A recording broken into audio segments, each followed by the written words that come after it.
O médico José Martins Júnior é especialista nas cirurgias de transição de gênero.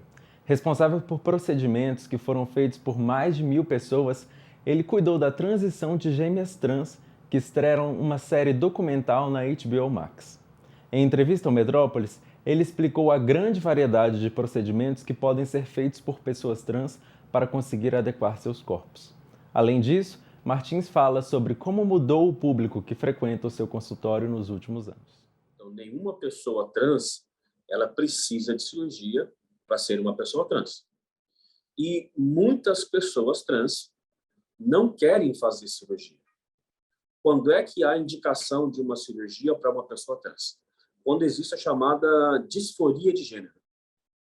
A disforia de gênero, ela é uma tristeza, é um estresse, é um mal-estar que essa pessoa sente. Agora, um dado muito importante: 95% aproximadamente de todas as mulheres trans não têm disforia genital.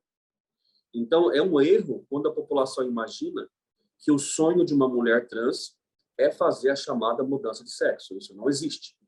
Somente 5%, em média, das mulheres trans vão para uma redesignação, principalmente nos últimos 3 a 5 anos, mais ou menos. Eu opero pessoas trans exclusivamente há 10 anos, mas nesses últimos 3 a 5 anos, o cenário ele tem se mostrado muito favorável, muito positivo.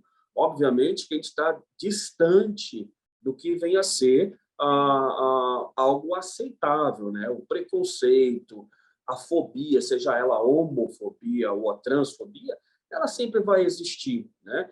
Mas eu acho que a gente está num cenário um pouco mais favorável ou um pouco menos sombrio do que se tinha há um tempo atrás. As duas se entendem como mulheres trans, as duas têm disforia de gênero, as duas têm disforia no mesmo local, ou seja, tem a mesma dor, a mesma tristeza, e as duas resolveram fazer cirurgia ao mesmo tempo.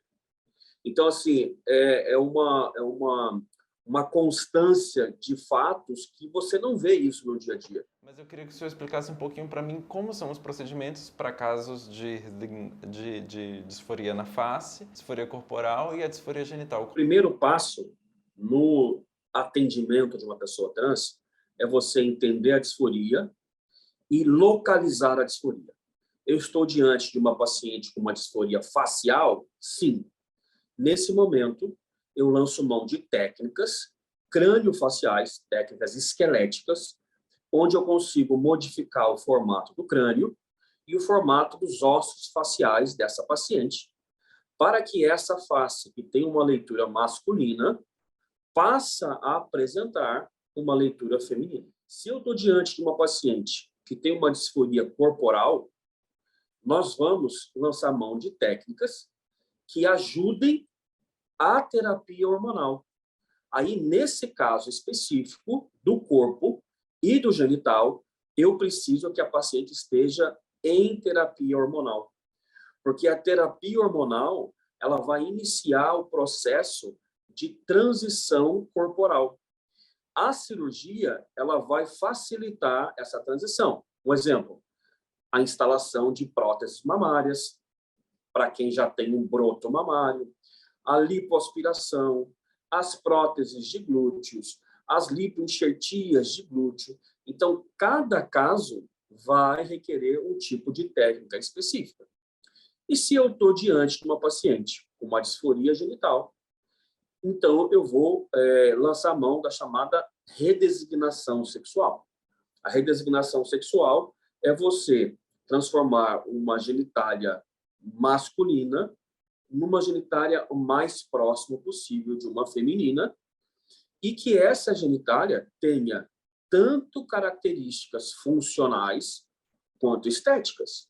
Então, essa paciente ela pode ter sexo com penetração e ela pode ter orgasmo e pode ter prazer, porque toda a cirurgia é cuidadosamente realizada para que toda a inervação dessa região seja preservada, para que ela tenha tanto a estética quanto a função. Então, hoje eu tenho na clínica pais que levam meninas de 17 anos e que convivem em perfeita harmonia.